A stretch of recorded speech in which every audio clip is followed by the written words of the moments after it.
night. Wow. All right. We are going to do one more little chat before the month of October reaches its conclusion. So, welcome everybody. Be sure to hit the like button. Be sure to hit the subscribe button. Be sure to hit the notifications bell.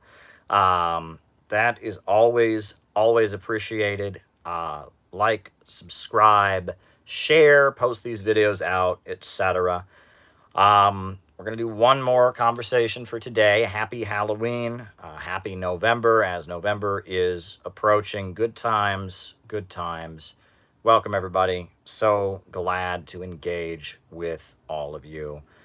If you have something you'd like me to talk about in the second half of our next little chat, be sure to shoot me a super chat, as that will be the mechanism through which your question will be answered. I see I've got one already, and I actually didn't know who the person was, but because the super chat came so early, I was able to Google it, and I'll be able to share about that in the second half of our show. So now, the last live, we talked all about historical stuff and ideology and all that. This live, we're going to talk about some current events. We are going to talk about some current events. We are going to talk about some current events. We're going to talk about some current events. So hit the like button, hit the subscribe button. Opening remarks, followed by the roll call, followed by me answering your super chat questions until we're done. So here we go. Folks, it is not good for Joe Biden. It is not good for Joe Biden. Things are not good for Joe Biden. For those of you who may not be aware, if you haven't heard about it already, I'm sure those of you that are social media active have already heard. Sip some unnamed orange beverage. That apparently there was a race car driver, or was it a race car driver or an athlete or somebody was being interviewed, and the crowd behind him was chanting. Now they asked the athlete what was being chanted. Biden meant his placeholder.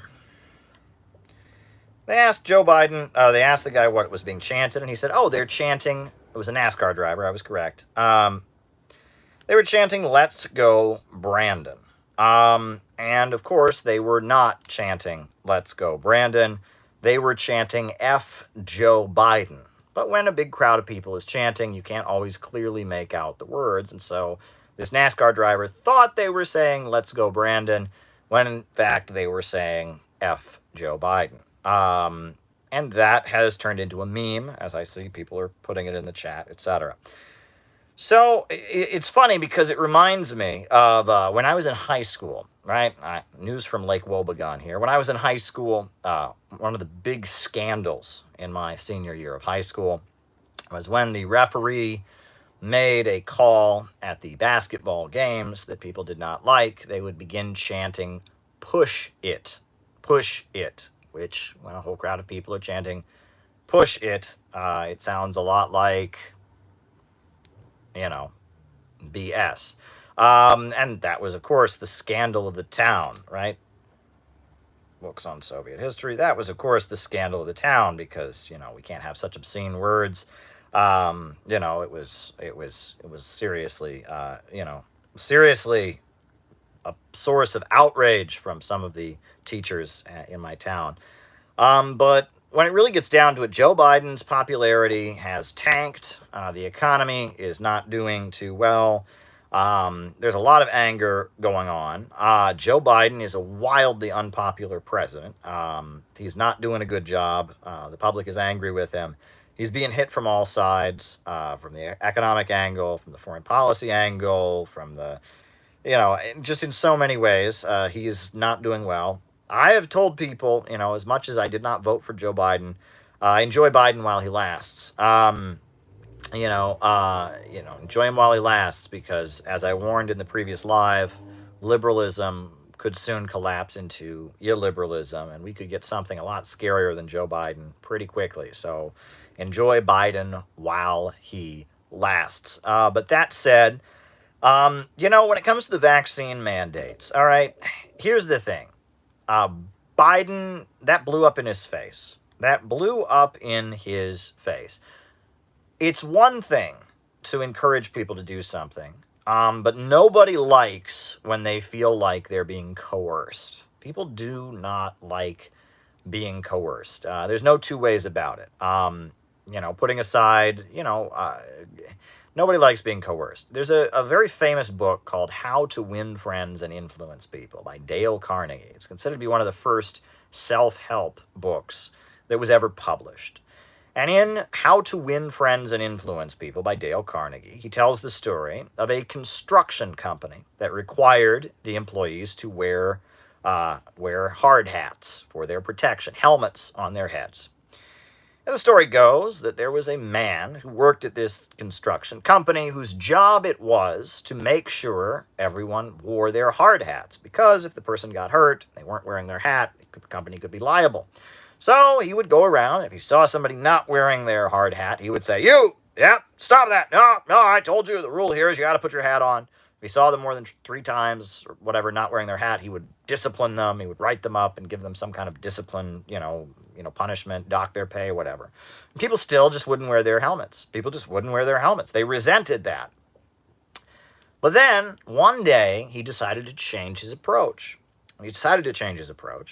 And instead of yelling at people for not wearing their hard hats, when he saw a worker not wearing their hard hat, he would go up to them and say, "Is your hat comfortable enough?"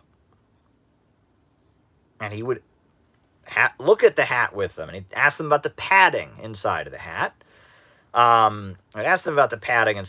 Ask if it was comfortable enough. And then he would say, "We really want the hats to be comfortable, the hard hats, because we don't want you to get hurt, and it's about safety, and we value you here at this company, and you're like part of the family here, and if you get hurt, that's bad for everybody." And he would do it that way. And then people wore their hats because they didn't feel like someone was in their face criticizing them. They didn't respond, and that a lot of things in life are like that. If you come at people and say, "You must do this," and then if you don't do this, if you come at people like that, often people will resent it. And that's what's happened with this vaccine mandate, is that Joe Biden has come at, firefighters, police officers, federal workers. He's come at them with this, "You must get vaccinated. If you don't get vaccinated, we are going to, put you on unpaid leave." And he's done that, and now it's blown up in his face. And it's blown up in the face of Mayor Bill de Blasio. And we're in a situation here where, come Monday, that's at midnight tonight, all of the New York City employees who are not vaccinated will go on unpaid leave. Short-term goals of American communists, right? All of the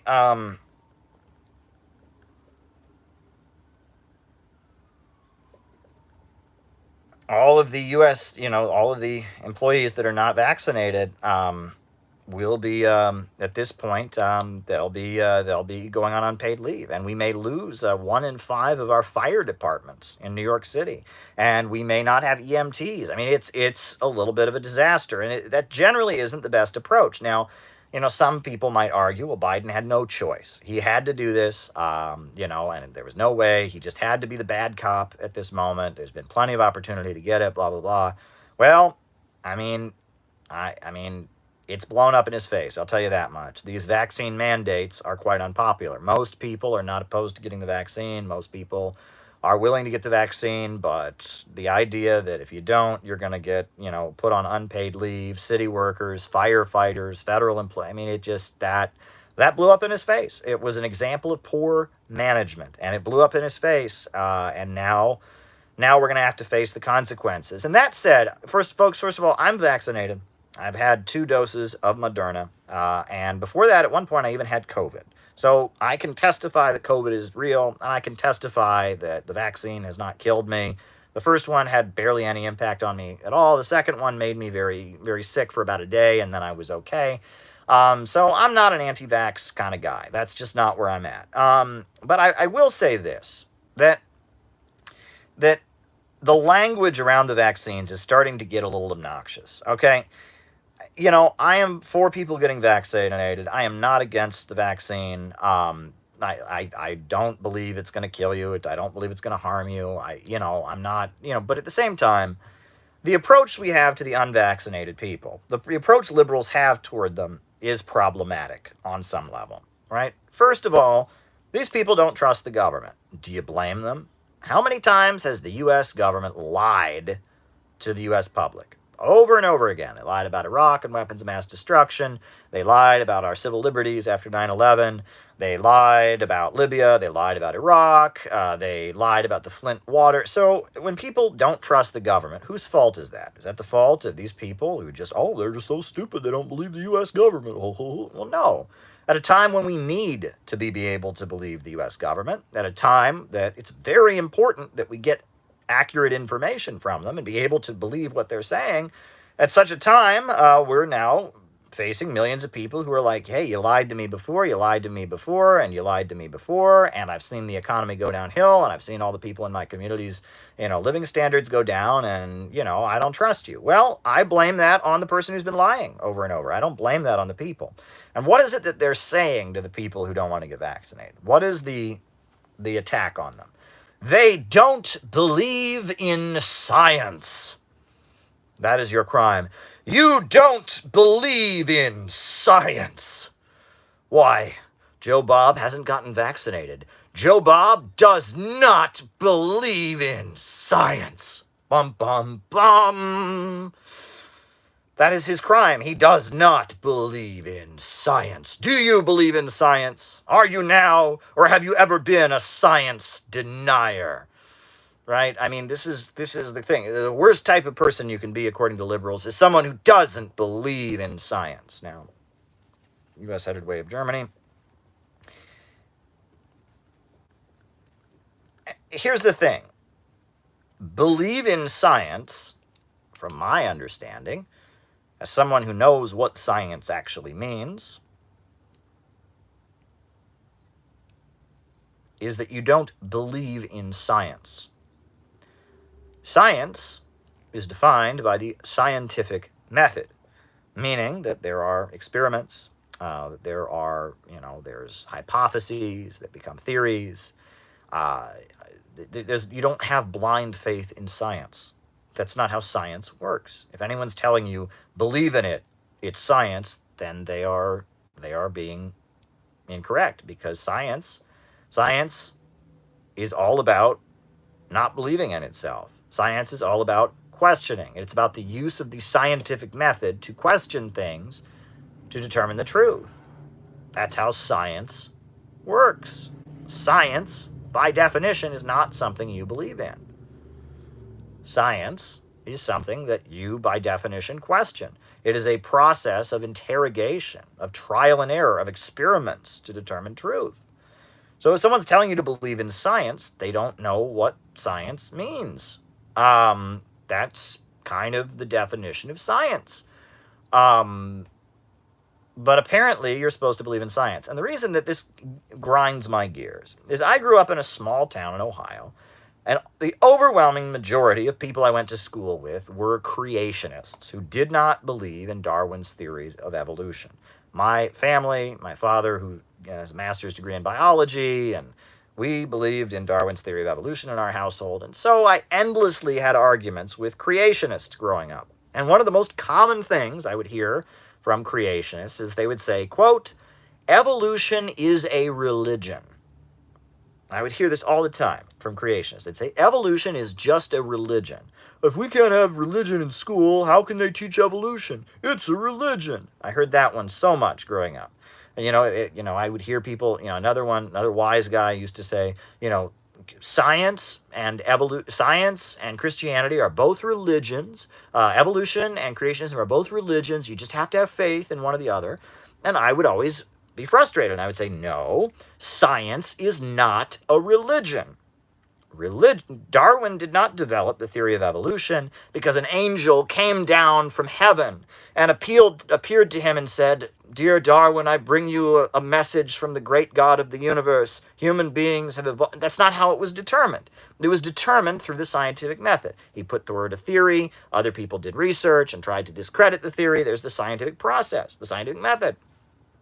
I would insist that, evolution, Darwinism, is not a religion. And these people just couldn't understand that. They just couldn't wrap their minds around it. No, it says where we came from. That's a religion. I would say, no, it doesn't. No, no, no, no. Right? Religion is defined by faith. It's defined by religious experience. It's, science. Science is constantly changing. What people believed about evolution in Darwin's time is very different than what people believe about evolution today, and that science is constantly interrogating itself and using the scientific method to try and determine things. Number one, science doesn't say why, right? Science never gets into philosophy, why things happen. It never assigns cause or tries to build a moral system, because it's science. Science is very different than religion. But I must say that, that's what I was arguing when I was a kid, and I was right in that argument. Evolution is not a religion. Creationism is, right? And that there is a difference between science and religion. But that said, now, I must be clear, I'm hearing people who talk about science sound a lot more religious lately. They're talking super, super religious. They're up there going, do you believe in science? No, I'm not supposed to believe in science. Science is by definition not supposed to ask for my blind belief. No scientist is ever supposed to get mad at me for not believing in science. That's not how science works. Furthermore, there's not supposed to be any morality involved, right? Evolution is not supposed to care whether you believe in evolution or not, right? Scientists are not supposed to go around dividing the world into the good people, who are the believers, and the bad people who don't believe. That's not how science is supposed to work. It's supposed to just come up with its facts, and that's it. But I increasingly hear the defenders of science making moralistic claims and moralistic judgment, passing moralistic condemnation on the non-believers, on the one hand, and on top of that, speaking about science as if it is this thing. There's this thing called science, and one must believe in it or not. And if you reject belief in science, you will go to science hell for all eternity because you are therefore a bad person. That's not how it works. That is not how science works. And I feel like if I were arguing with these creationists today, I wouldn't be able to say what I used to say to them. And I would insist that, Darwinism is not a religion, evolution is not, and they couldn't understand it. Now I would have a really hard time arguing with them on these grounds because the liberals have turned science into a religion. And folks, the reason science is not a religion is because it's constantly interrogating itself. At one point, it was considered scientific fact that there was racism. Racial pseudoscience was accepted. But then we did some research and we discovered it was malarkey. And so the science changed. So are you telling me that back in 1920, if I'd been walking around, Mexico becoming socialist, if I'd been walking around, in 1920 and I'd said, hey, there is no superior race, people would have said to me, don't you believe in science? Well, that was what the science said back then, but the science was wrong. It was tainted by the bias of the eugenist scientists and scientific pseudoscience racists back at that time. And then they did more research and they discovered that was wrong and that racial pseudoscience isn't science. It's incorrect. It was bad science. It was debunked. Right? I mean, it's like there are things that scientists used to believe they don't believe anymore. And that's good because that's what science is supposed to be all about. But if you create an atmosphere where you're not allowed to do that, right? Then it stops being science, then, doesn't it? Doesn't science stop being science if you're not allowed to question science? Science is all about questioning. I mean, this is starting to get weird.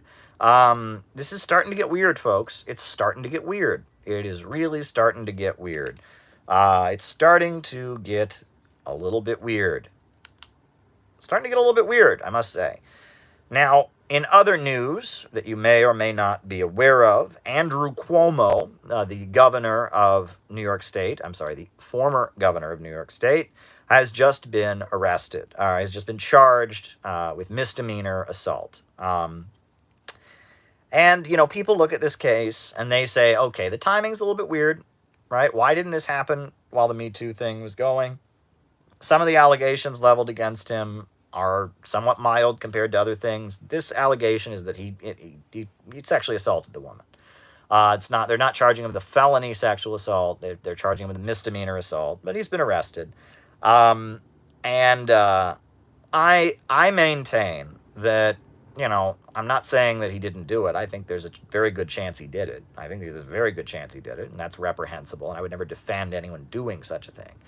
But I do believe that the decision to run a mile with this, right, to just run a mile against Andrew Cuomo on this stuff, the decision to do that is related to a fight within the Democratic Party, which is a very, very strange fight going on. But the Democratic Party of the United States has always been, since the moment it started, it has been the party of urban political machines.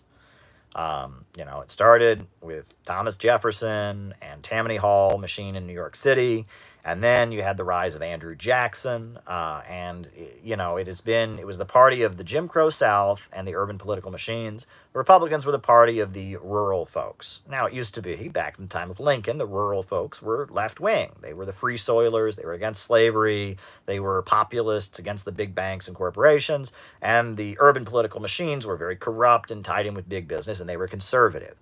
But then, starting in the 1920s, but really escalating into the Roosevelt years, the urban political machines became left-wing, more left-wing in their orientation, and the rural folks became deeply conservative, and then, especially after the fall of Jim Crow and the Civil Rights Movement, the Democrats remained the party of urban political machines. They lost what they used to call the Solid South. They remained the party of urban political machines, but urban political machines put out more liberal politics, and the Republicans are the party of rural folks who have more of a conservative view. And there's a whole history of this back and forth, right? Woodrow Wilson was a Democratic president, and he wanted to get the support of rural people who were voting for Lincoln, the small farmers and such. So he mobilized the Ku Klux Klan, and he screened the movie Birth of a Nation at the White House, and he whipped up anti-immigrant and anti-Catholic hysteria in the 1920s, anti-black hysteria also, accusing the Republicans of betraying the white race and being the party of Lincoln, and also whipping up anti-Catholic sentiments, because that was largely why the Democrats were losing, is the rural folks didn't like Catholics. But then we had the Ku Klux Klan that was Democrats who hated Catholics. And that was the Democratic Party. They maneuvered, but ultimately during the Roosevelt years, as Roosevelt, became a Bonapartist figure who aligned with the labor movement and started, passing progressive legislation. And then, later, with the Kennedy family and the fight and the overturning of Jim Crow in the South, the Democrats are now the quote unquote liberal party. Republicans are the conservative party. But what has remained constant is the Democrats are still the party of corrupt urban political machines. And corrupt urban political machines seem to get in the way of people who want to change things very rapidly. If you want to build a building in New York City, it is not an easy thing to do. All right, Peru. It's not an easy thing to do, to build a building in New York City. You have to get a building permit, you have to talk to the right kind of people, and that there's lots of red tape here, and there's a bureaucracy that is rather tyrannical, but certain people can maneuver around it and certain people cannot. And it's like that in California too, right? There's a lot of red tape and there's a lot of bureaucracy, and certain people are very good at getting through it and certain people are not. And that is how these things work. And that largely there are two factions, I maintain, in the Democratic Party at this point. On the one hand, you have the corrupt urban political machines. The urban blue-hair millennial, the good old boy who grew up with a rifle. What is it? Urban blue-hair millennial.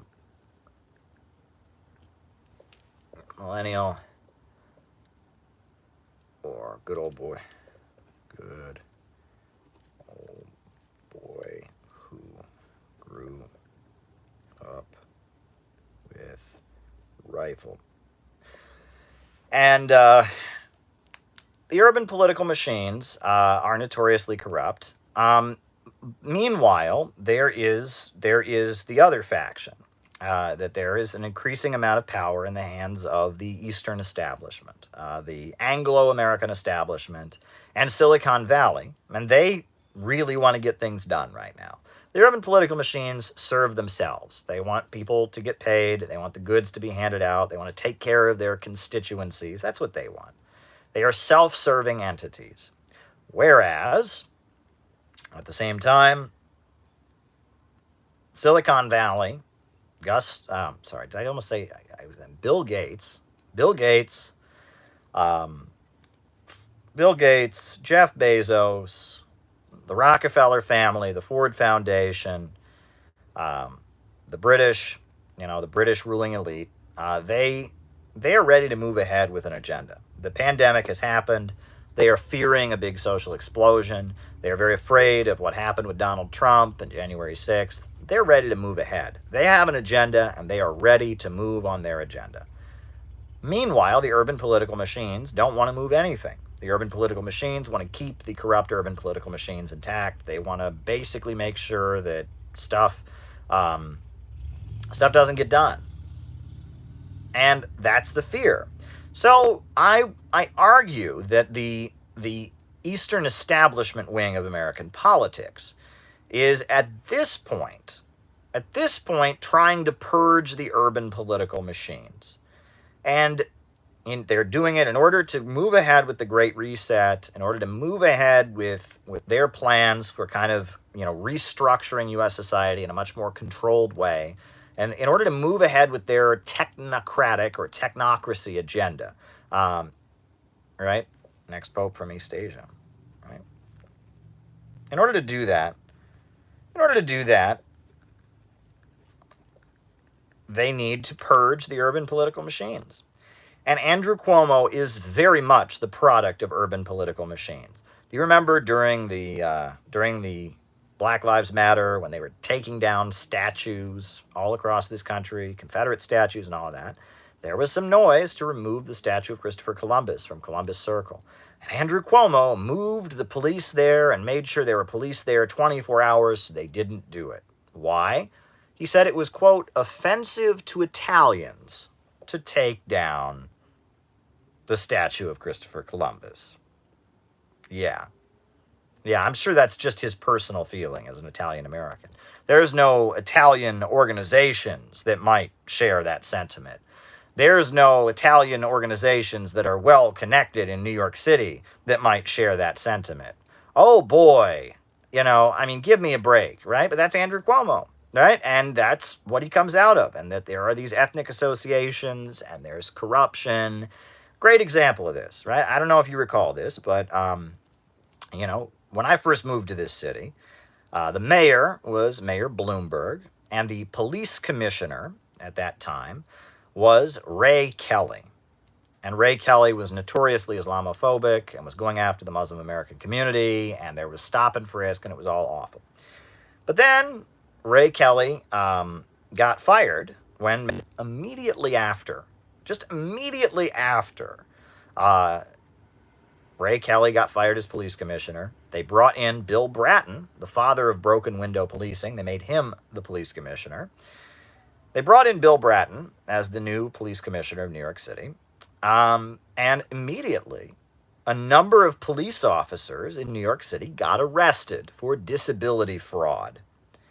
And apparently, they had all been faking being disabled and having PTSD from the 9/11 attacks.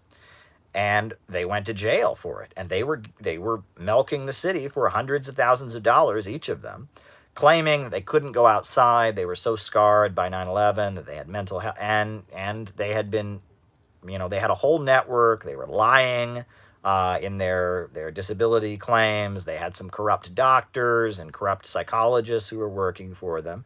And they were all not working and collecting disability. Well, why is it that when a certain police commissioner got fired, another police commissioner came in, all of a sudden they got caught? Not a coincidence, folks. Not a coincidence. And I'll also add that, a lot of these police officers that got caught engaging in disability fraud, they were related to each other, and you can go into detail. Look at the case. It was It was an example of clearly, it looks to me like somebody close to Ray Kelly was protecting those folks. And when Ray Kelly got the boot, Bill Bratton came in, and Bill Bratton wasn't protecting those folks. This is corruption. Right? And New York City is notorious for corruption. Government jobs are handed out in a nepotistic way. Bribes are given, and this is a corrupt city, right? The urban centers of the United States are notorious for corruption. I'll just be real about that. They are notoriously corrupt. And that corruption makes it very, very hard. If you have an agenda, it's very hard to implement it. So we have a situation where Silicon Valley and the Eastern establishment, they want to ram their agenda through. The pandemic has happened. The Trump January 6th thing has happened. Capitalism is in crisis. They want to ram their agenda through. In order to ram through their agenda, they need to cut all the red tape. They need to get the bureaucracy, the layer of bureaucracy. They need to get that layer of bureaucracy out of the way to ram through their agenda. Their agenda is not very good. Their agenda is reducing consumption. Their agenda is driving down living standards. Their agenda is securing the monopoly of Silicon Valley, right? Silicon Valley has been buying up big chunks of the city. And so they saw Cuomo as somebody who was getting in their way. And that's what they saw Cuomo as. And Cuomo, they stayed after him until he left office. And now that he's left office, they're going to make sure he can't ever get back into office. And they're going to do that by dragging this sexual assault case, and they're making sure he stays in the headlines for what he did. I think there's a very good chance he did it all. I'm not saying he's innocent. I really don't think he's innocent. But I do think that that there's a political agenda here, and he's an ally of the urban political machines that are getting in the way of the Great Reset, and so they are making sure of it. And one way that I am sure, I can guarantee you that I guess I can't guarantee you. Take that back. But one great sign of this is that David Gilbert is now on parole. He's free. All right, David Gilbert, the leader of the Weather Underground, who later went on to join the Revolutionary Armed Task Force and was involved in the Brinks robbery and, I guess killed a police officer, right? He shot a police officer or something like that. David Gilbert, he commuted his sentence right as he was leaving office. Andrew Cuomo commuted David Gilbert's sentence. Why? Why would he commute David Gilbert's sentence? Well, it was because Cuomo was expecting that the state troopers of New York would stick up for him. And they didn't, and they threw him under the bus. And so, to give them the middle finger, he freed somebody who allegedly killed a state trooper. And that's what it looks like. And that's how this kind of politics goes back and forth. David Gilbert, weatherman individual, right? To just give the middle finger to the cops, he freed somebody who's accused of killing a cop. A leftist, ultra-leftist, radical, left adventurist, radical, who was in prison for killing a cop, has been in prison since, 1980 or something, for killing a cop, since before I was born. He lifted lifted his parole, and that happened, it looks like. It looks like it happened because of the fact that that there was a fight. So there you go. There you go. Someone's going at me on Twitter. Let him go. Let him go. Let him go. Who cares? Who cares? Who cares? Right? I mean, who cares? Who cares? I'm live. I'm not looking at my Twitter right now, and I don't care. Alrighty. But anyhow, so the next thing I wanted to talk about was the Pope says that Joe Biden can take communion and that Joe Biden is a good Catholic. And that's basically the Pope overruling various domestic Catholics. That's happening right now as we speak, right? I mean, Biden met with the Pope. And the Pope said, you can take communion, you're a good Catholic. And that flies in the face of numerous local Catholic officials who have said that because Biden believes in abortion, because Biden supports gay marriage, he's not a good Catholic. As the president, he's not a good Catholic. What's going on here? Well, this is something else that we've talked about quite a bit on these streams before. And it's something we've talked about quite a bit on these streams, and that is the divide, right? That the Roman Catholic Church, so the Roman Catholic Church was, I'm sorry, I'm distracted. I'm reading your comments because I'm not on Twitter and I'm not seeing what's being said, and that's distracting me, and I should focus on all of this because this, whatever, I'll put that at the end of my remarks. I'll put like a patriotism comment at the end of my remarks. But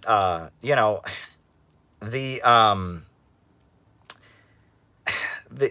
the Catholic Church and the Vatican, I've noted many times, tends to follow Central European capital. What the Germans are doing, what the French are doing, what the Italians are doing is also the position that the Roman Catholic Church takes. Coming out of the Second World War, when Western Europe was being rebuilt by the Marshall Plan, the Catholic Church was in an anti-communist frenzy because the Eastern Bloc had formed. The Iron Curtain had come down upon Europe, and there was fear of communist revolution in many Western European countries. The United States was the center of global anti-communism. If you read any Communist Party material from the 1950s, it's very anti-Catholic. And if you read any Communist Party material if you read any Catholic material from that time, it's very anti-communist. Communism is the main threat to the Catholics, etc. But then you'll notice that as the 1960s get going, as the U.S., Vatican II happens, the famous Vatican II happens. And at Vatican II, there is a condemnation of U.S. bombing of civilians. That's kind of a coded condemnation, not just of the Korean War and the Vietnam War, but also of U.S., crimes, U.S. allies bombing during World War II, which is seen as kind of a subtle defense of Hitler. And on top of that, you have the Catholic Church starting to be critical of the Vietnam War. And, as the 1970s get going, the Catholic Church continues to be critical of the Vietnam War. And then ultimately, in the 80s, you have the Catholic Church very much criticizing U.S. policy in Central America. You have, Catholic priests serving in the Nicaraguan government of the Sandinistas. You have Contras, terrorists in Latin America, targeting Roman Catholic clergy. And it's a disaster. It's a disaster. It's a disaster. And as this is happening, the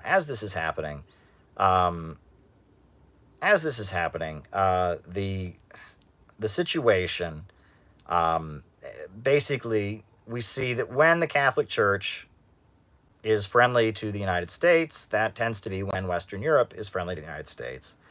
And when the Catholic Church is hostile to the United States, it's because Western Europe is hostile to the United States. That the Roman Catholic Church tends to follow Central European capital. It tends to not follow the British, but the European mainland. That's who they tend to follow. However, in the 80s, because the Catholic Church was so critical of U.S. policy in Central America, which it was, in U.S. policy in El Salvador, in Nicaragua, in Guatemala, in Honduras, U.S. policy was so aligned with these Contras, these anti-communist extremists. The Catholics of those countries were being targeted. You had various priests that were critical of the anti-communism, were sympathetic to the revolutionaries. Because of that, and because the Catholic Church was protesting against U.S. foreign policy on Nicaragua, you had the U.S. Congress eventually banning U.S. government funding of the Contras. You had a situation where many within the U.S. right wing were concerned about this, and there was an effort to infiltrate the Catholic Church by the far-right evangelicals. And that happened. And many of the Republican Catholics in the United States are aligned with a kind of a renegade wing of the Catholic Church that is at odds with the Vatican. The greatest example of this would be U.S. Supreme Court Justice Amy Coney Barrett. Amy Coney Barrett is a U.S. Supreme Court justice, and when she was running, when she was being confirmed, they made a big point of pointing out that she was Catholic. Well, she's not really Catholic. She is part of the People of Praise. And People of Praise is a Pentecostal religious infiltration of the Catholic Church. It refers to itself as a parachurch organization. And it is a religious cult that is very right wing. And is at odds with the Vatican. And they meet in Catholic churches, but not in the sanctuary. They engage in speaking in tongues. They believe people can be possessed by demons. They have all kinds of Pentecostal rituals and dancing, all kinds of stuff. And the People of Praise organization, they're not Roman Catholics, but the American Catholic Church facilitates them because they see it as kind of a favor to the conservatives and the Ronald Reagan, like neocon Republicans who don't always see eye to eye with the Vatican. And that's Amy Coney Barrett. And, you know, there are also a lot of ex-Catholics in the neocon wing of the Republican Party. Mike Pompeo, an Italian-American, grew up Roman Catholic, but in the U.S. military, he converted to being an evangelical. Mike Pence, he grew up Roman Catholic. He was a member of the Catholic Church, but he apparently got involved in some kind of born-again religious festival or something, and he was an evangelical infiltrator of the Catholic Church. It's called the American heresy, says John McCarthy. I've never heard that term, but he got involved in some kind of evangelical born-again Pentecostal organization. Eventually, he did finally quit the Catholic Church, but for a long time, he was one of these. He was like a People of Praise kind of person. He was an evangelical infiltrator of the Catholic Church. And that this is something that has been happening quite a bit, is that there's been efforts by the evangelical right wing to get a foothold in the Catholic Church because the Catholic Church is not seen as being trustworthy by the neocons. The neoconservatives consider the Catholic Church to be dangerously subversive, to be not trustworthy, not a trustworthy ally of U.S. imperialism. So there you go. I just wanted to talk about that. A couple other things. Let me just take another drink of unnamed orange beverage. Huawei's profits are down by 38%. That's the result of U.S. foreign policy. That's a direct result of U.S. government intervention, U.S. sanctions, U.S. persecution, U.S. pressure on Huawei, on countries around the world not to hire Huawei to run their telecommunications. The U.S. government has basically, under Trump, started basically declaring a war on a Chinese telecommunications manufacturer. They went around the world and they threatened countries and twisted their arms not to hire Huawei to run their telecommunications. They have outlawed and made it impossible to import Huawei phones to the United States. And they grabbed the CFO of Huawei, Meng, the chief financial officer, and they detained her in Canada and tried to extradite her to the United States for years, and then they finally let her go home recently. And the U.S. government has been in an all-out war against Huawei technologies. Why? Because Huawei makes better phones. It's that simple. Huawei makes better phones. Their phones are cheaper. The cameras on their phones are better. Their phones don't break as easily. They have a better life. And this is an example of the hypocrisy of those who claim to believe in the free market. They claim that, capitalism just means if you have the best product, you float ahead. Well, here we have the U.S. government going out of its way to crush a Chinese corporation because it has a better product, number one. Number two, it's a great example of what imperialism is.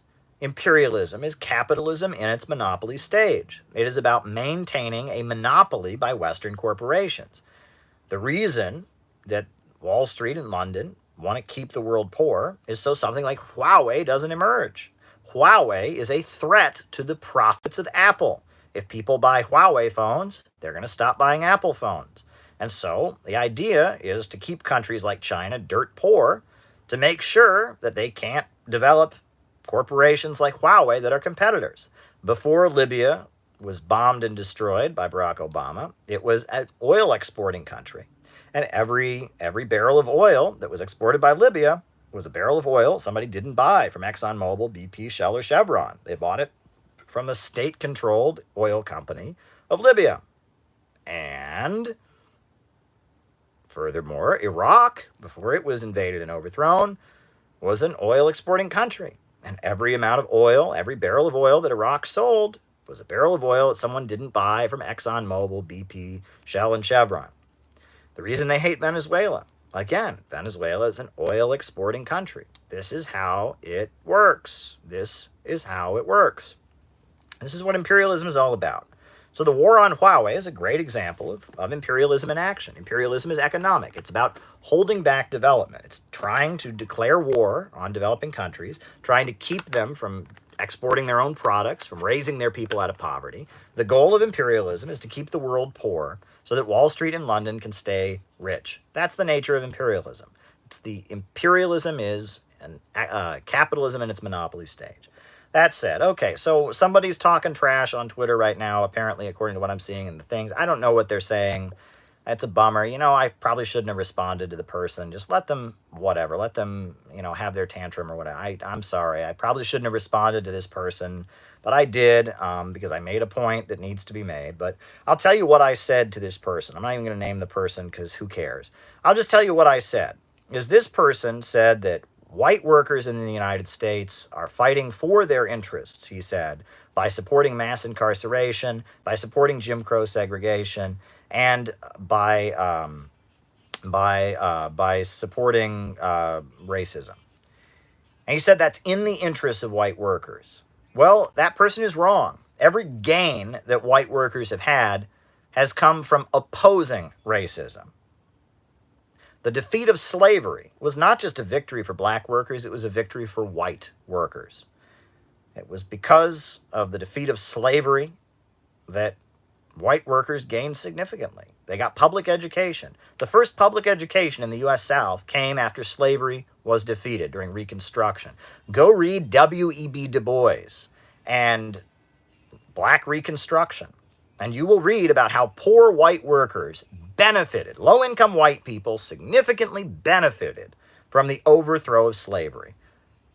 Furthermore, Jim Crow. Why do you think in the South they have racist right-to-work laws? Why do you think that in the South the labor movement has always been weak? Racism. And furthermore, right? How was it that the Communist Party was able to win victory for dock workers in 1934? Black and white, unite and fight. The dock workers union had always been racist.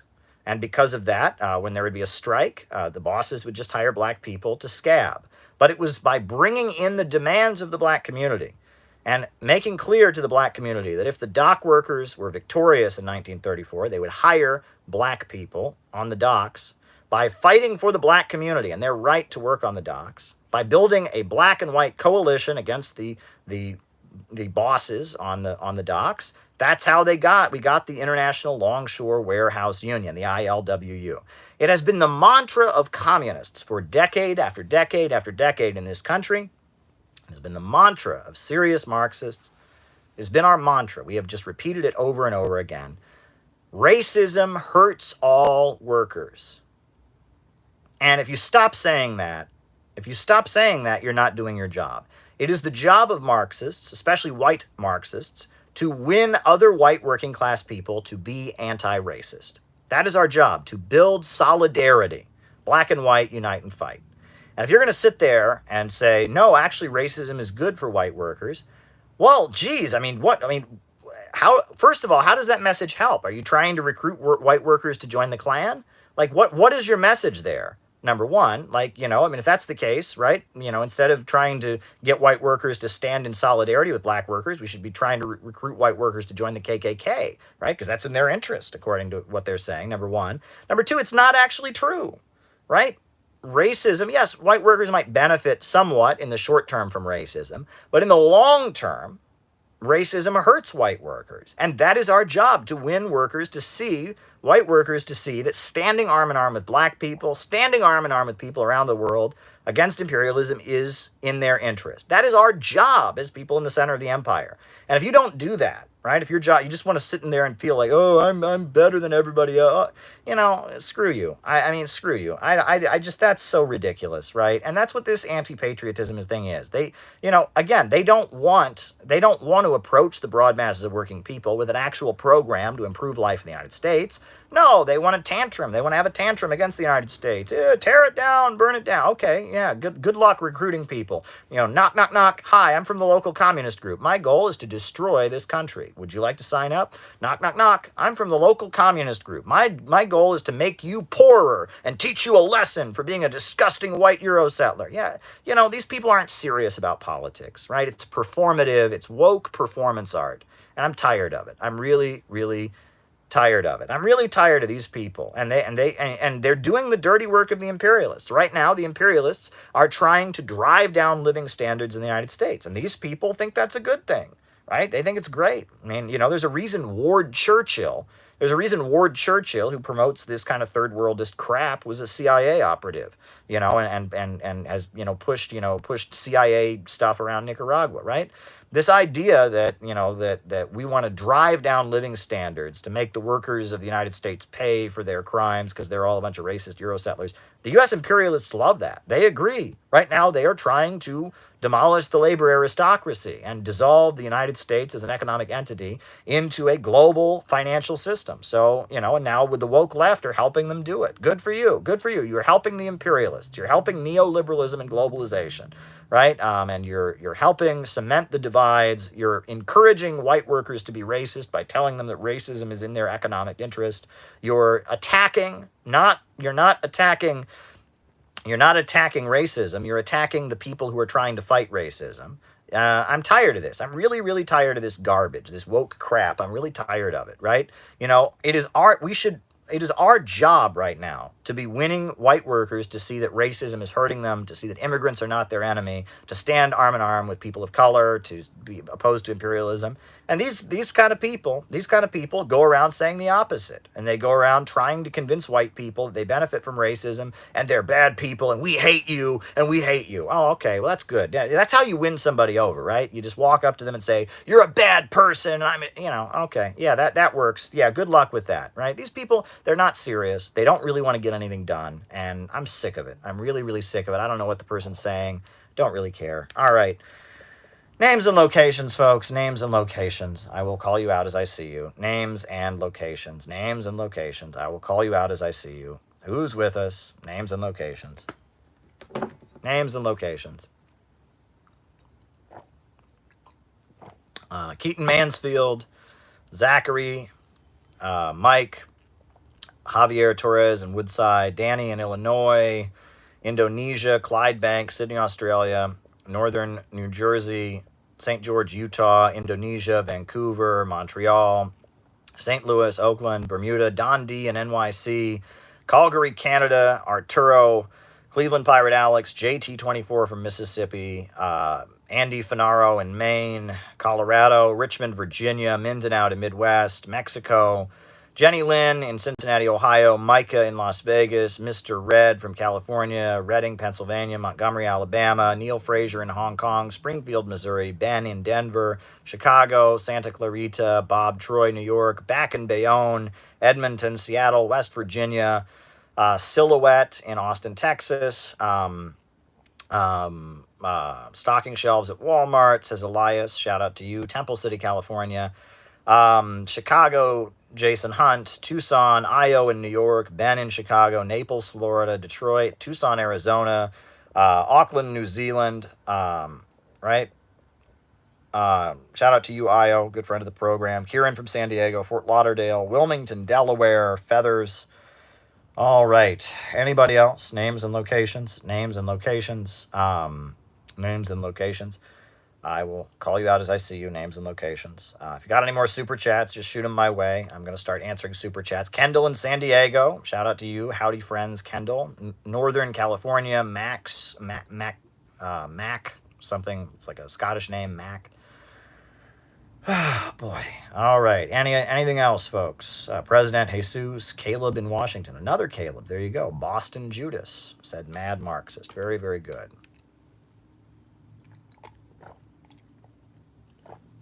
Treasure Coast, Florida, Captain Waffles. Sorry, folks, fall allergies. Barron in Seattle. Alrighty. There you go. All right, folks. So the first super chat I got was about William James Sidis. William James Sidis. I had never heard of William James Sidis before, but luckily this person super chatted early enough I could Google it before I got on here. I guess this person was a high-ranking mathematician who was also a socialist, was also a religious skeptic, and was, an advocate of some kind of libertarian socialism or something like that. And they were put in a mental hospital. It's a very sad story. I was reading about it. It sounds very sad. I'd never heard of this individual before. It's very tragic. So I'm really sorry to hear that. And keep the super chats coming, folks. If you have anything else you want me to talk about, now is the time. Now is the time, because we're going to get through these super chat questions here. But there you go. William James Sidis. So I'd never heard of that individual before. A socialist who was forcibly hospitalized. Very sad. Joe Biden meant as a placeholder. Yeah, I would argue that. Kamala Harris could never win an election. She's wildly unpopular, and she would never win an election. So Biden is a guy, he has certain charisma to him. There's a reason that corn pop story was released. Joe Biden, there's a charm to him. And let's be real. He's got a charm to him. He knows how to, he seems like a likable kind of guy. He's got a charm, and he could win an election. Kamala Harris never could. And I maintain Biden was a vehicle to get Kamala Harris to the vice presidency. Tulsi Gabbard got more votes than Kamala Harris did. So there you go. And yeah, enjoy Biden while he lasts, right? Things are open right now. Post-Biden, things will not be as open. What were the imperialist interests in the Liberian Civil War? Was Charles Taylor backed by both CIA and Gaddafi? I do not know about the Liberian Civil War, my friend. I do apologize. I just don't know about the Liberian Civil War. That is something I am not informed about. So there you go. All right. Books on Soviet history.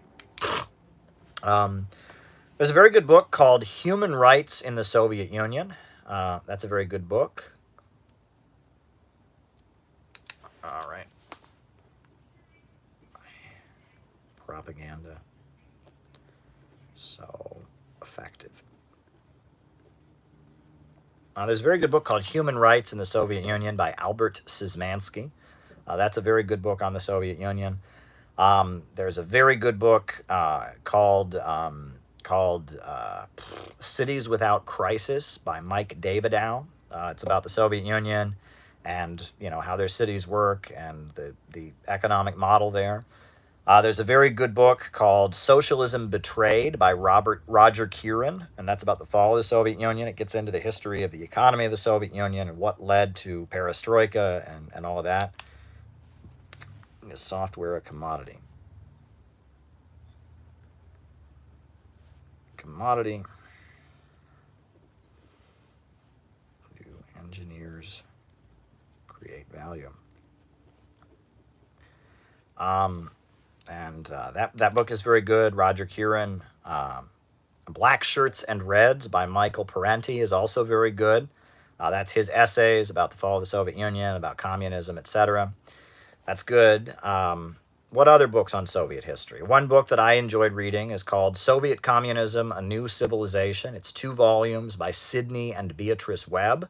That's very good. I would recommend The Stalin Era by Anna Louise Strong. Anna Louise Strong is by far one of my favorite writers. And she wrote a book on the 1930s and the Stalin years. The Stalin Era by Anna Louise Strong, highly recommended. What other books on the Soviet Union would I recommend? Anything by Anna Louise Strong is good. The first time in history, reading the history of the Communist Party of the Soviet Union, Chapter 4 is the clearest breakdown of dialectical and historical materialism. Oh, well, Silhouette, you should know that section in the book, The History of the Communist Party of the Soviet Union, the chapter on dialectical materialism that you're referencing was actually personally written by Joseph Stalin. Stalin wrote that chapter that you were reading. So there you go. But yeah, The History of the Communist Party of the Soviet Union is a great book. Very, very good book. I would recommend people read it. If you want an insight into the origins of the Communist Party, if you want an introduction to Bolshevism and the Russian Revolution, I do recommend. I learned a huge amount by reading The History of the Communist Party of the Soviet Union short course. Very, very educational book. And yes, that section of the book, I mean, it was written collectively. It was a collective effort. But that section of the book was written personally by Stalin. So there you go. So what other books on Soviet history do I recommend? What other books?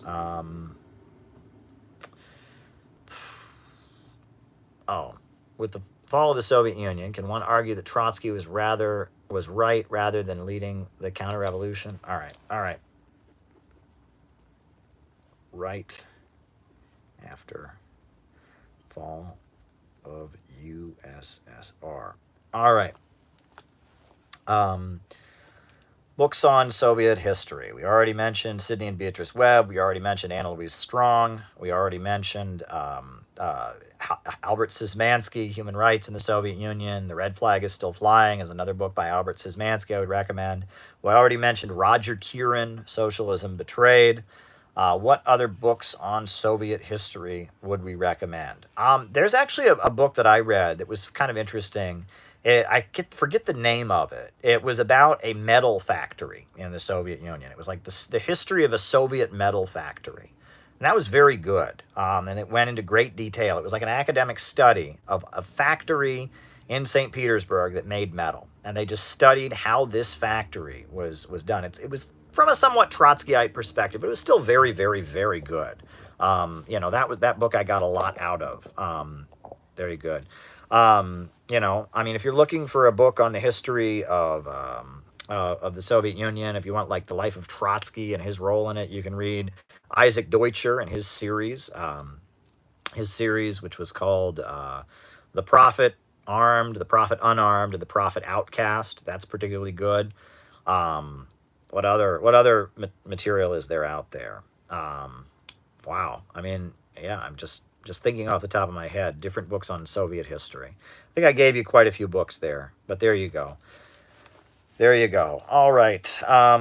What other books? I mean, is there any other books I would recommend?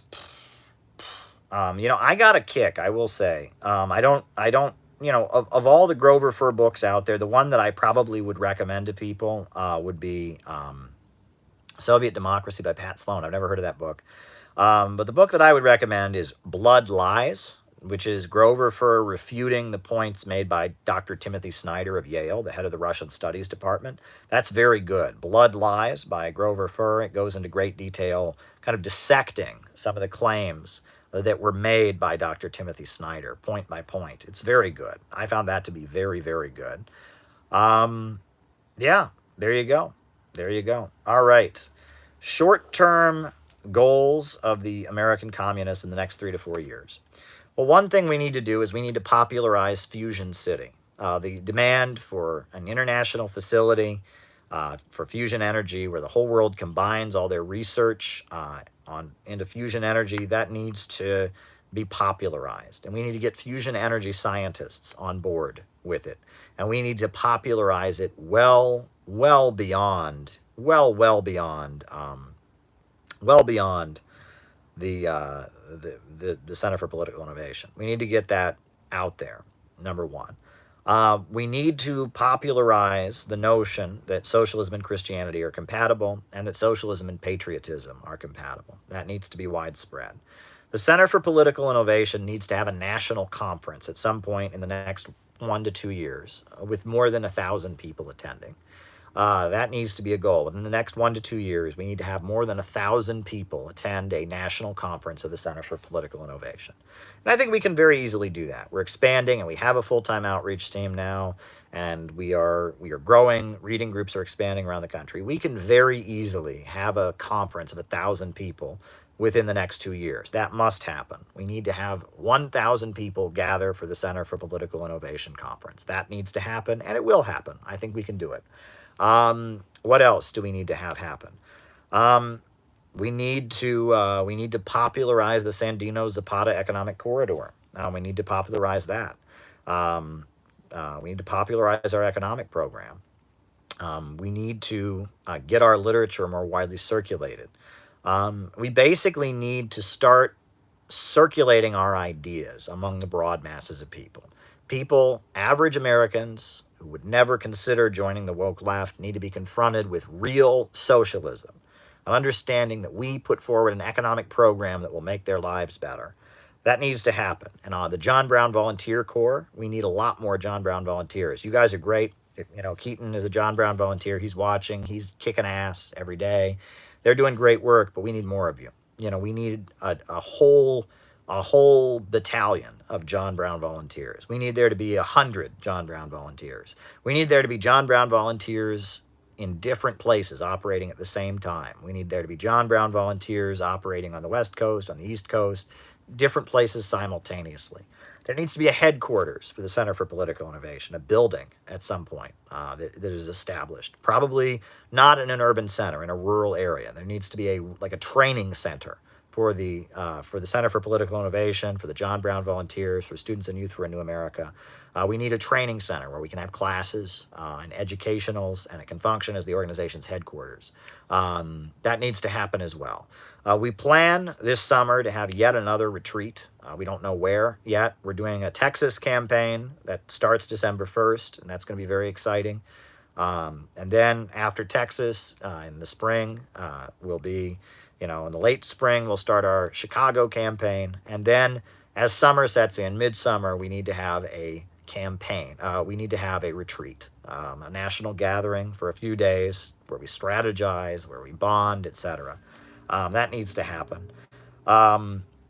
So yeah, those are the short-term goals. So there you go. All right. Is the USA headed the way of Germany? No. And this is one thing, liberalism is going to collapse into illiberalism. Absolutely. That's going to happen. There are some similarities, but we shouldn't assume, World War I and World War II were not the same. And that, history, there's a phrase, I think, was it Mark Twain? He said, history doesn't repeat itself, but it rhymes. And I think that's, stuff like illiberalism in the 30s will happen, but it'll be different. The culture has changed. The world has changed. You never step into the same river twice, and there's definitely going to be a collapse of liberalism into illiberalism, but we shouldn't assume it'll happen the same way. All right. Is Mexico becoming socialist? There is a Popular Front anti-imperialist government in Mexico right now, but property relations haven't changed. At this point, they haven't moved ahead with any changes in property relations. At this point, you do have the president, AMLO, Andres Manuel Lopez Obrador, and he is an anti-imperialist, and he is an admirer of Bolivarian socialism. He's got a communist party in his government, but at this point, property relations aren't changing. It's what you can call a Popular Front government. And we hope that they can continue to move ahead. I am sympathetic to AMLO, but at this point, they're not, I wouldn't say they're a socialist country yet. They're just kind of an anti-imperialist coalition government, and that's a good thing.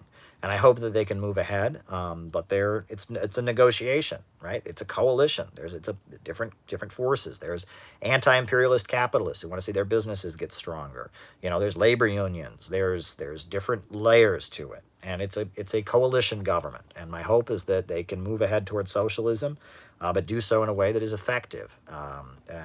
But we shall see, because there's different forces in the coalition. Too soon to tell about Peru. Too soon to tell. It's disappointing to see the foreign minister of Peru be ousted the way he was. But other than that, it's too soon to tell. Who would I rather have on my side, an urban blue-hair millennial or a good old boy who grew up with a rifle? Well, if I was in a fight, obviously, the latter. I feel like because of my background, I would probably be able to communicate with the latter more effectively. That said, there are some weaknesses. In some ways, the urban blue-hair millennials are a little more open to certain ideas. You can have a conversation with them about certain topics you couldn't have with the good old boy. But so it's complicated, right? At the end of the day, we want to bring the country together. We don't want to polarize the country. But it's an interesting question to ask, Keaton. Good question, but ultimately, sure, if I was in a fight, if I was just trying to communicate with somebody, I think I'd be much more effective in communicating with the latter. So I would lean toward the latter. But I don't want to alienate the first one either. I don't want to make an enemy out of the urban blue hair millennial either, right? We want to be able to talk to everybody. So there you go. Next question. Will the next pope be from East Asia? I don't think so. I don't see, Asian folks well represented among the Vatican hierarchy, right? They are among global Catholics. There is a huge representation of non-white people, of Asians, etc. But among the Vatican hierarchy, it is still very, very much, people who are white or from Latin America. So I would have a hard time seeing that happen, but never say never, right? And it would be a strategic decision for the Catholic Church, absolutely. It would benefit them if they made that decision. So there you go. Why is the propaganda of the United States against countries very effective? Well, it's very effective because people believe it. It's very effective because of the fact that they basically present you as if you're crazy, and that they have gotten rid of the notion of nuance. It's effective because it used to be that it was kind of the average people that were, supporters of whatever the government was doing, and it was kind of intellectuals who went to college and learned that there's two sides to every story. Now it's the opposite. Now average people are against these wars. They don't know why. They just don't care, and they're frustrated, and they wish the government would give priority to them rather than the wars abroad, on the one hand. And then on the other hand, you have these intellectuals. People go to college in order to learn to be imperialists. And it's these people feel like they're educated by being imperialists. And, and that they have created a light switch effect where you believe everything that mainstream media says, or you're a lunatic who believes in space aliens and crisis actors and whatever. And that light switch effect, that tactic has been very effective. Whereas, if you say that, Gaddafi wasn't really handing out Viagra pills to have women be raped, they put that in the same category as people who think that the vaccine has mind control in it from the Illuminati. And that's one thing they've been able to very effectively do, is create that light switch effect. You're with them or against them. You're with mainstream media or you're against them. And if you're against them, they put you in the same category as everybody who's against them. Now, in the long term, that might backfire because, look, QAnon, right? The U.S. Capitol was full of people last January 6th who were against him. Oops. Maybe we should make a way for people to be against the mainstream, but not be in that category. Well, that's kind of what they're doing. And that's why they immediately come down on anyone who's anti-imperialist by accusing them of being a Nazi, right? Is they want to put you in the same category as neo-Nazis. Well, if you do that, pretty soon you're going to have a lot of neo-Nazis. You're going to have a lot more neo-Nazis in the country than you used to. And that's going to have an impact on the society, right? And that's kind of what they're doing, right? If and it's a very, very stupid move on their part. But again, they're trying to manage more and more people disagreeing with them. At the end of the day, Gleb, you're seeing this in a negative light, but I'm just being honest with you. As much as I'm frustrated with people believing mainstream narratives, it's way, way less than it used to be, right? People question U.S. foreign policy far more than they used to. People question capitalism a lot more than they used to. And it's actually way better, in terms of access to information, alternative views. It's nowhere near as bad as it once was. Nowhere near as bad as it once was. So I try to look on the positive side. I remember the Bush years. I remember the early Obama years even. It's gotten better. It's gotten a lot better. People do question these things. But the way they manage it right now is with the light switch effect. You're either a believer in the mainstream or you're running through the Capitol screaming about space alien pedophiles, that Trump is fighting the Illuminati or what, that's how they do it, right? That's how they do it.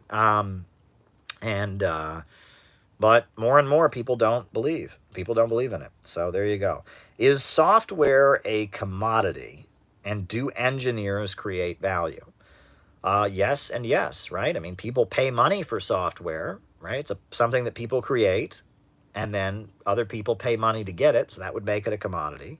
If software engineers make software, that would make them workers, right? Because they're creating value, because, obviously they have to get paid for something. And so, yeah, software is a commodity, engineers create value. Yes and yes, that's the way I see it. Was Trotsky proven right after the fall of the USSR? No, No, he was not. Trotsky said that socialism only matters in the West, right? That in the developing world, you can't have a full socialist government because there's not a big enough proletariat. And that you just have to have permanent revolution until it spreads to the West. That's the theory of permanent revolution. And the proletariat could take power in a developing country, but it should not have an alliance with the peasantry because the peasantry is a reactionary class. And that all that really matters is if you seize the Western imperialist centers because the developing world is too poor. Well, China has continued to move ahead with a socialist society and raised millions of people out of poverty and now has a bigger economy than the United States. That flies exactly in the face of what Trotsky said. Furthermore, the Soviet Union was able to spark a wave of national liberation struggles in Africa, in Asia, in Latin America, that have had a long-term effect in changing the world. I guess the way that one might argue that Trotsky was proven right after the fall of the USSR is that because you never had a revolution in the West, the USSR was doomed, right? And the only way the USSR could have been protected from counter-revolution was if there'd been a revolution in the West. That's the way that argument is generally made. But the thing is, no socialist society is ever safe, right? And I guess I'm about to say this, and someone's going to say this is the theory of permanent revolution, and it's not. No socialist society is ever safe until capitalism and imperialism is overthrown. That's true. That's not the theory of permanent revolution. That's what people like to say it is. But no, the theory of permanent revolution is very specific. It's that the peasantry cannot be revolutionary, only the proletariat is revolutionary. It's that the Soviet Union shouldn't have signed treaties with the Western imperialist countries. No, right? And both sides lie about it, all right? So the Trotskyites, they say Stalin didn't believe, he believed in having socialism in only one country, and we want world socialism. Show me one place where Stalin said he didn't want revolution to spread all over the world, right? Stalin spread revolution all over the world. Stalin spread revolution to China. Stalin spread revolution to Korea. Stalin spread revolution to Eastern Europe. I'm sorry, but if you think Stalin didn't believe in spreading communism, you would be wrong. He understood that the Soviet Union couldn't count on that. The Soviet Union should build up its own economy and such. And the Soviet Union shouldn't just become an exporter of revolution. It should have its own interests. But Stalin was not opposed to communism spreading all over the world. So when people say, well, Stalin only wanted socialism in one country, that's a lie. He was willing to build socialism in one country, but he was happy. The Comintern, the Third Period, the Popular Front, goodness gracious, on the one hand. But then Stalinists will say, oh, Trotskyites say you have to have global communist revolution all over the world at the exact same time. Well, that's not what Trotsky said either. That's a distortion of Trotsky's position as well, right? Trotsky, his position was very anti-peasant. His position was very Eurocentric and focused on the West. That was Trotsky's position. And Trotsky's position was incorrect. Stalin's position, okay, he was able to build socialism in one country, but Stalin's economic model is not permanent. It was very successful in the first, generation of the USSR, but after that it started to stagnate. And countries need to have market sectors and they need foreign investment. And you can't have that Stalin model is very effective for about a generation. Raises people up out of poverty, 5-year plans, industrialization, equal rights for women, expanding access to education. It's very effective. And country after country, all across Eastern Europe with the Stalinist model, they electrified countries, they wiped out illiteracy, they raised people out of poverty, they did it, right? In Cuba, and they did it. In China, they did it. And, Korea, many countries have gotten over that first layer and just become an industrialized country with the Stalinist model. But after that, you start to have a problem, right? And you start to have the various layers of stagnation. People feel trapped. You don't have foreign investment and the way that the Stalin era model. I have whole videos on this. I'm getting a little hoarse and tired, so I can't keep going on this forever. But the Stalin model, it runs into problems after about a generation. And so you need foreign investment, and you need, a market sector, and you need, to loosen it up a bit. And Vietnam has done that, and China has done that, and Cuba has done that. North Korea would like to do that. And Venezuela and Nicaragua are moving toward that form of socialism. Socialism in the 20th century has adjusted to correct the mistakes of the Soviet Union. That has happened. So there you go. What else is on people's minds? Anything else before I call it a night? I am tired, but this is how we're ending out October. Anything else on people's minds that you would like me to touch on?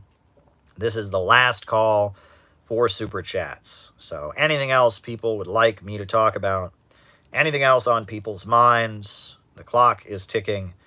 Time is running out. What is on people's minds? Anything else? Anything else? Anything else? Anything else? Oh boy, folks. Oh boy, we're heading into November. I'm heading to Nicaragua. Favorite books on understanding propaganda. Well, there was a book that was published. It was by a French intellectual. It was like on propaganda. And I read that when I was in college, and I found that to be extremely insightful. Very insightful about what propaganda is, the definition of propaganda. You also have to know that the term propaganda goes back to Lenin's book, What Is to Be Done. Right? In Lenin's book, What Is to Be Done, he differentiates between agitation and propaganda. And agitation, right, is just stirring the masses up to a greater confrontation. And propaganda is educating people about Marxism, teaching people Marxism. And agitation is for the broad masses. Propaganda is for the advanced. So there you go. Would a split in the U.S.-UK alliance bring us closer to socialism? Absolutely. Absolutely. I think it would. But that would be a change in U.S. politics too. That would be the middle American heartland asserting itself against Wall Street and London and Silicon Valley, right? And that would require kind of middle America revolting against the two imperial cities, the Southern California and Wall Street, right? That would be middle America revolting against them. And, because basically I see Southern California and New York City as holdouts of Atlanticism. They are Atlanticist cities, Atlanticist imperial cities within the heartland of the country. So there you go. But yeah, I think that would definitely get us closer to socialism. We would get the world closer to socialism, it would weaken imperialism, and it would require the working class in the United States to assert itself. There's not enough of a lower level bourgeoisie at this point, I don't think, in the United States. So there you go. But yeah, there you go. Anything else on people's minds? Anything else today? Last call, right? We're heading to November. Oh boy, folks, I love you all. I want to say this from the bottom of my heart. This community is really important to me. I'll tell you that much. And I really enjoy doing this. I really enjoy doing these streams. You guys ask really good questions. You guys, we have our running jokes. You appreciate what we're doing. You're committed to building this community. I really value each and every one of you. I really, really do. A lot of people are out to get us. A lot of people are really, really out to destroy us, but we are fighting back. Happy November. Give disingenuous Twitter ultras hell. Oh, that's sweet of you, Piha. But, we are standing strong. We are not going to surrender. If you're part of the Patreon community, we'll be doing a live stream tomorrow night for patrons only, where I just answer your questions. It's just me answering their questions. That's all it is. That's what we'll be doing. And we're standing strong. And we are resisting. And there you go. We're standing strong, we're resisting, and we're going to keep going. We are not going to surrender. And there you go. There you go. All right, everybody. A new upsurge in the struggle against U.S. imperialism is now emerging throughout the world. Ever since World War II, U.S. imperialism and its followers have been continuously launching wars of aggression. But the people of various countries have been continually waging revolutionary wars to defeat their aggression. While the danger of a new world war still exists and the people of all countries must get prepared, revolution is the main trend in the world today. And while the danger of a new world war still exists and the people of all countries must get prepared, revolution is the main trend in the world today.